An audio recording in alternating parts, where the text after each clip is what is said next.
बच्चों, आपका आपके अपने YouTube चैनल पर बहुत बहुत स्वागत है। हम आज आपके लिए 11वीं क्लास का चैप्टर लेकर आए हैं मांग। और इस वीडियो को मैं दो पार्ट में बनाऊंगा और इसके बाद मैं आपकी स्टैटिक्स पूरी करा दूंगा, क्योंकि बच्चों की बहुत डिमांड है कि स्टैटिक्स में आंकड़ों का प्रस्तुतिकरण और मीन, मोड और मिडेन के बारे में डिटेल से समझाइएगा। इस चैप्टर की दो वीडियो होंगी, उसके बाद मैं आपको स्टैटिक्स शुरू करा दूंगा और उसे पूरा कराने के बाद में इसका एक चैप्टर बच जाएगा मांग का सिद्धांत। मैं वो भी आपके प्री बोर्ड से पहले ही सारा सिलेबस कंप्लीट करा दूंगा। पहले क्वेश्चन की तरफ बढ़ते हैं। निम्न में से मांग क्या है? किसी चीज को लेने की इच्छा परंतु आपके पास पर्याप्त धन नहीं। किसी चीज को लेने की इच्छा और आपके पास पर्याप्त धन है और आप उसे खर्च भी करना चाहते हैं।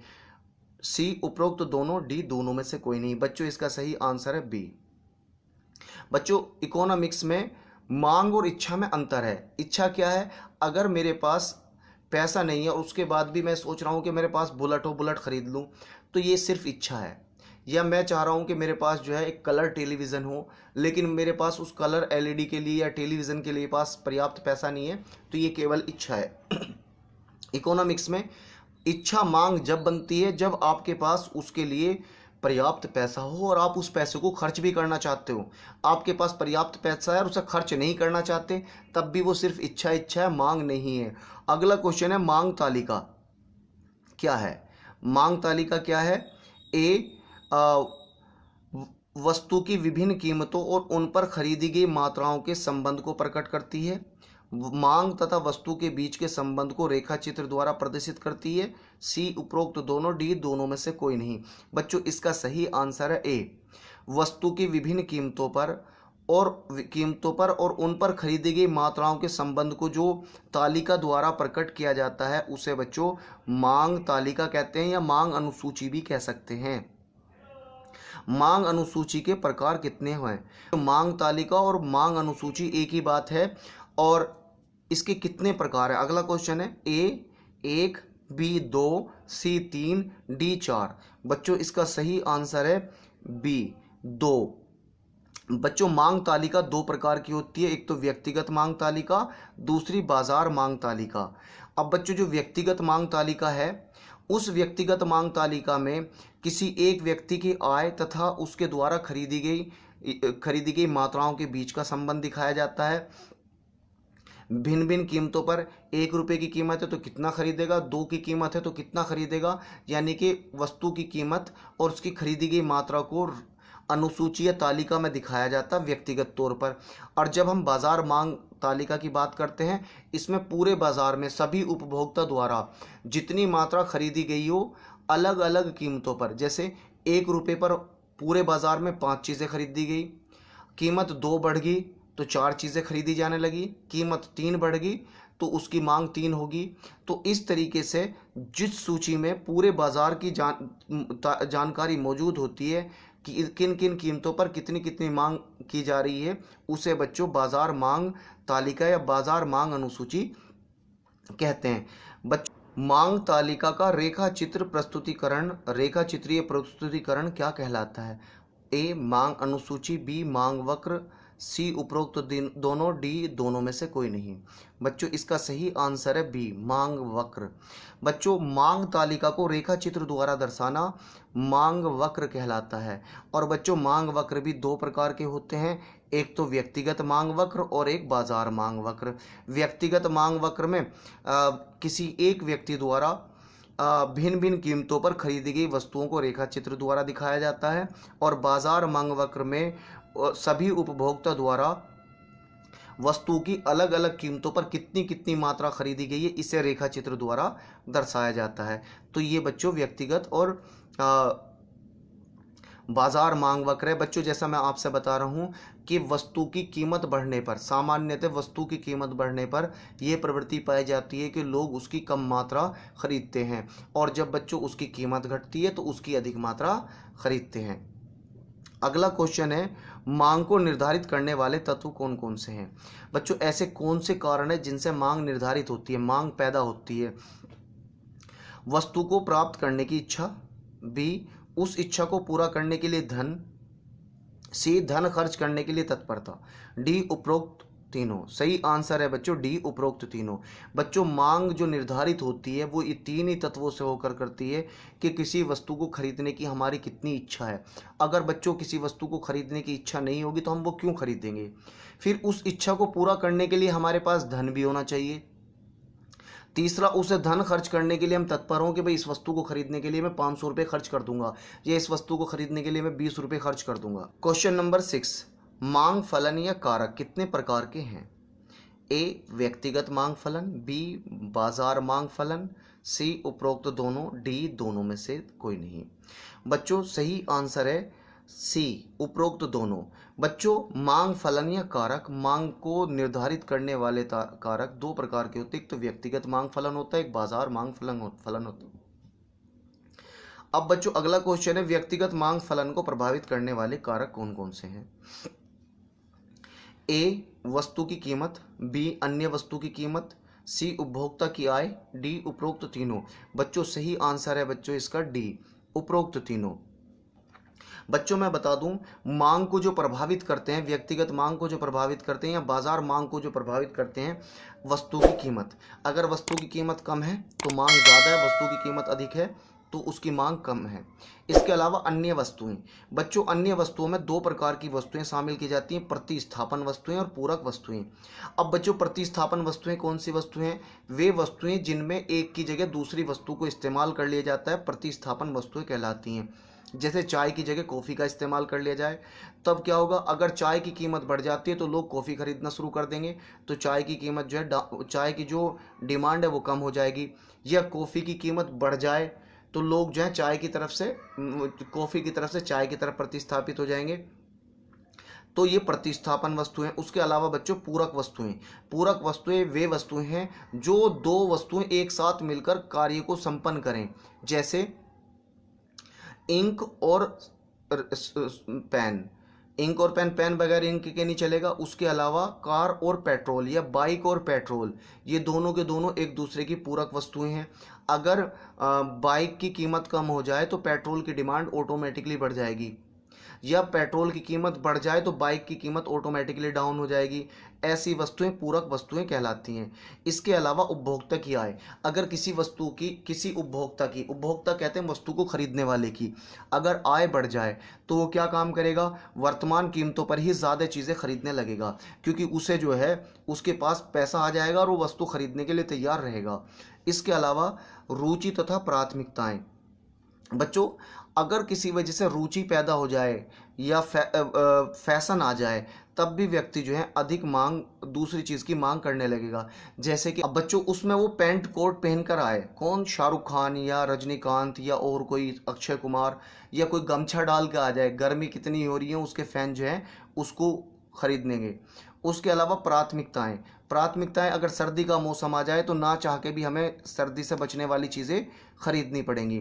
और बच्चों संभावनाएं भी इसे प्रभावित करती हैं। अगर हमें लगता है कि निकट भविष्य में किसी वस्तु की कीमत, किसी वस्तु की जो कीमत है वो घट जाएगी, तो हम उस वस्तु की कम मांग करेंगे। और अगर हमें लग रहा है कि इस वस्तु की आने वाले समय में जो कीमतें हैं वो बढ़ जाएंगी, तो हम उसकी मांग खुद ब खुद क्या कर देंगे, बढ़ा देंगे, क्योंकि आगे बढ़ेंगी कीमत। इससे अच्छा है कि पहले ही उसे खरीद के रख लो। बाजार मांग फलन को प्रभावित करने वाले तत्व। बच्चों जो ऊपर में व्यक्तिगत मांग फलन के तत्व थे वो तो सारे शामिल ही हैं, लेकिन इसमें कुछ तत्व और शामिल हो जाते हैं, जैसे जनसंख्या, आय का वितरण, सी उपभोक्ता की आय, डी उपरोक्त तीनों। बच्चों इसका सही आंसर है डी उपरोक्त तीनों। बच्चों में ऊपर उपभोक्ता की आय, प्रतिस्थापन वस्तुएं, अन्य वस्तुओं के बारे में, प्राथमिकताएं और रुचियों के बारे में बता चुका हूं। तो बाजार मांग फलन में सिर्फ दो चीज़ें जो एक्सप्लेन मुझे करनी है। एक तो जनसंख्या। अगर बच्चों जनसंख्या का आकार बढ़ेगा तो मांग खुद ब खुद बढ़ेगी। अगर जनसंख्या का आकार कम होगा, घटेगा, तो मांग घट जाएगी। आय का वितरण। अगर बच्चों आय का वितरण कुछ लोगों तक ही आय दी जाए, सही नहीं होगा, असमान वितरण होगा, तो वस्तुओं की मांग कम होगी। और आय का वितरण समान होगा, यानी कि पैसों का जो डिस्ट्रीब्यूशन है, रिसोर्स का जो डिस्ट्रीब्यूशन है वो सही प्रकार से होगा, तो आय जो वस्तुओं की मांग है वो ऑटोमेटिकली बढ़ जाएगी। अगला क्वेश्चन है बच्चों, चाय तथा कॉफी किस प्रकार की वस्तुएं हैं? ए पूरक वस्तुएं, बी प्रतिस्थापन वस्तुएं, सी निम्न कोटि की वस्तुएं, डी उपरोक्त में से कोई नहीं। बच्चों सही आंसर है प्रतिस्थापन वस्तुएं। बच्चों मैं बताया था कि आपको प्रतिस्थापन वस्तुएं वे वस्तुएं होती हैं जिनकी एक वस्तु की जगह दूसरी वस्तु इस्तेमाल कर ली जाती है, जैसा बॉल पेन और जेल पेन, ये भी एक दूसरे के प्रतिस्थापन ही है।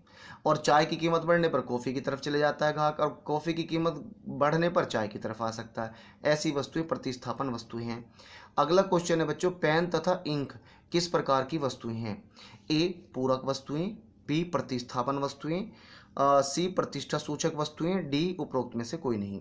बच्चों इसका सही आंसर है ए पूरक वस्तुएं। अगर बच्चों इंक की कीमत बढ़ेगी तो पेन की कीमत खुद बढ़ जाएगी।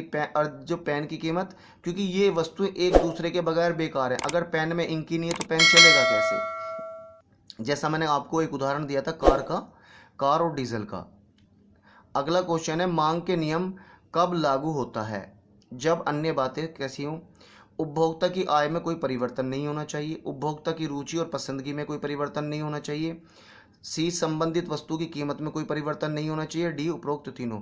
बच्चों इसका सही आंसर है डी उपरोक्त तीनों। बच्चों मांग के नियम के अपवाद हैं।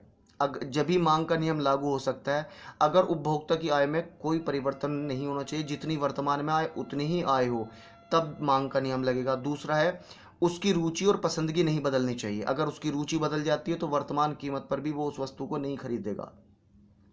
फिर संबंधित वस्तु की कीमत में कोई परिवर्तन नहीं होना चाहिए। जैसा मैंने बताया था आपको, संबंधित वस्तुएं प्रतिस्थापन और पूरक वस्तुएं होती हैं। अगर इनकी कीमतों में परिवर्तन होता तब भी मांग का नियम लागू नहीं होगा। तो संबंधित वस्तु की कीमत में कोई परिवर्तन नहीं होगा तब मांग का नियम लागू होगा। और मांग का नियम क्या कहता है? अन्य बातें समान रहने पर जब वस्तु की कीमत बढ़ती है तो उसकी मांग घट जाती है। अन्य बातें समान रहने पर जब वस्तु की कीमत घटती है तो उसकी मांग बढ़ जाती है, और कीमत बढ़ती है तो उसकी मांग स्वतः ही घट जाती है। अगला क्वेश्चन है बच्चों, मांग वक्र का ढलान ऋणात्मक क्यों होता है? यानी कि तिरछा क्यों होता है ऊपर से नीचे की तरफ? घटती सीमांत उपयोगिता के नियम के कारण, बी आय प्रभाव के कारण, सी प्रतिस्थापन प्रभाव के कारण, डी उपरोक्त तीनों। बच्चों इसका सही आंसर है डी उपरोक्त तीनों। बच्चों हमें पता है कि जैसे जैसे वस्तुओं की हम अधिक मात्रा खरीदते जाएंगे तो उनकी पे हमारी जो रुचि है वो घटती चली जाएगी। इसके अलावा आय का प्रभाव, बच्चों हमें पता है कि जब किसी भी व्यक्ति की आय लिमिटेड होती है तो जब वो एक वस्तु से दूसरी वस्तु की तरफ प्रतिस्थापित होता है तो वक्र का जो ढलान है वो ऋणात्मक होता है। और फिर इसके अलावा प्रतिस्थापन प्रभाव भी इस पर पड़ता है। प्रतिस्थापन प्रभाव यानी कि और दूसरी वस्तुओं का भी प्रभाव इस पर पड़ता है। अगला क्वेश्चन है, मांग के नियम के अपवाद क्या हैं? किन कारणों से मांग का नियम लागू नहीं हो सकता? एक तो बच्चों प्रतिष्ठा सूचक वस्तुएं, दूसरा अज्ञानता, तीसरा गिफिन पदार्थ, डी उपरोक्त तीनों। सही आंसर है बच्चों डी उपरोक्त तीनों। बच्चों मैं आपसे बता दूं, जो प्रतिष्ठा सूचक वस्तुएं होती हैं उसमें सोना चांदी हीरे जवाहरात होते हैं, और जब इनकी कीमत ज़्यादा होती है या कालीन है इनकी कीमत ज़्यादा होती है जब ही लोग इन्हें खरीदते हैं। और बच्चों इसे खरीदने का कारण है समाज में अपनी प्रतिष्ठा को शो करना। वरना तो एक बात बताओ, ऐसी लोहे की चैन ऐसी सोने की चैन, लेकिन सोने की चैन लोग पहन के क्यों घूमते हैं? उससे उनके समाज में रौब दिखाई देता है कि भाई बंदे पे 10 तोले की सोने की चैन तो गले में डाल लो फिर रहा है 5 लाख की। या कालीन है, इसके घर में तो भाई 50,000 रुपये का कालीन है। अगर कालीन 500 रुपये का हो जाए तो एक झुग्गी वाला भी बेचारा खरीद के है ना अपने घर में डाल लेगा। अब ऐसे में वो आदमी उस कालीन को थोड़े ना लगाएगा, क्योंकि अब कालीन तो यार ये कोई बात ना, ऐसी कालीन तो झुग्गियों में भी पड़ी है। तो प्रतिष्ठा सूचक वस्तुएं भी मांग के नियम का अपवाद है। इनकी कीमतें ज़्यादा होंगी जब ही इन्हें लोग खरीदेंगे। अज्ञानता, बच्चों अज्ञानता के कारण भी लोग जो है इस काम को करते हैं। अज्ञानता के कारण कैसे? बच्चों जब वस्तु की कीमत ज़्यादा होती है तभी वो खरीदते हैं। जैसा हमने अपने घरों में और गाँवों में सुना है, जैसा अभी गोभी का सीज़न शुरू हुआ है तो मैं अपनी मम्मी से बात कर रहा था तो उन्होंने गोभी खरीदी 80 रुपये किलो। लेकिन वो कहते हैं कि भाई शुरू में ही अच्छी लगती है। अब इट मीन्स जो क्या है, शुरू में अच्छे लगने का मतलब ये है कि अभी वो महंगी है इसीलिए अच्छी लग रही है, लेकिन बाद में जब सस्ती हो जाएगी क्या आप बताइए गोभी का टेस्ट बदल जाएगा? नहीं बदलेगा। दूसरा, गोभी के अंदर जो गुणवत्ता है वो बदलेगी? नहीं बदलेगी। लेकिन क्या है, अब वो 2-4 रुपये किलो या 5 रुपये किलो है तो समाज में लोगों के अंदर ये भावना पाई जाती है कि यार ये तो सस्ती है तो इसका मतलब खराब है। इसके अलावा गिफिन पदार्थ, बच्चों गिफिन पदार्थ वे पदार्थ है जिन्हें हम निम्न कोटि के पदार्थ भी कह सकते हैं, जैसा मोटा कपड़ा, मोटा अनाज, इन पे भी जो है मांग प्रभाव उल्टा होता है। यानी कि इनकी जो मांग है, कीमत गिरने पर इनकी मांग कम हो जाती है और कीमत बढ़ने पर इनकी कीमत बढ़ जाती है, तो इनमें उल्टा प्रभाव है। प्रतिष्ठा सूचक वस्तुओं के नियम की व्याख्या किस अर्थशास्त्री ने की थी? ए एडम स्मिथ, बी वेबलन, सी जॉन मार्शल, डी कीन्स। बच्चों इसका सही आंसर है बी वेबलन। बच्चों जो प्रतिष्ठा सूचक वस्तुएं थी इनकी जो व्याख्या थी वो वेबलन ने की थी। बच्चों इस चैप्टर के मैंने 2 पार्ट बनाए हैं, दूसरा पार्ट मैं अगली वीडियो में आपके लिए लेकर आऊँगा। बच्चों आप कमेंट्स करके मुझे ज़रूर बताया करें कि वीडियो में आपको क्या सुधार चाहिए, मैं जब ही आपके लिए सुधार कर पाऊँगा। क्योंकि मैं तो पढ़ा रहा हूँ, मुझे तो लग रहा है कि ठीक ही पढ़ा रहा हूँ, लेकिन मैं ऐसा टीचर नहीं हूँ कि जो अपनी कमियों पर काम नहीं करेगा। मैं कोशिश करूँगा कि आपके लिए ज़्यादा से ज़्यादा अच्छा से अच्छा मटेरियल प्रोवाइड कराऊँ, जिससे कि आपकी परीक्षा में मैक्सिमम नंबर ऑफ मार्क्स आएँ। ठीक है, वीडियो देखने के लिए आपका धन्यवाद।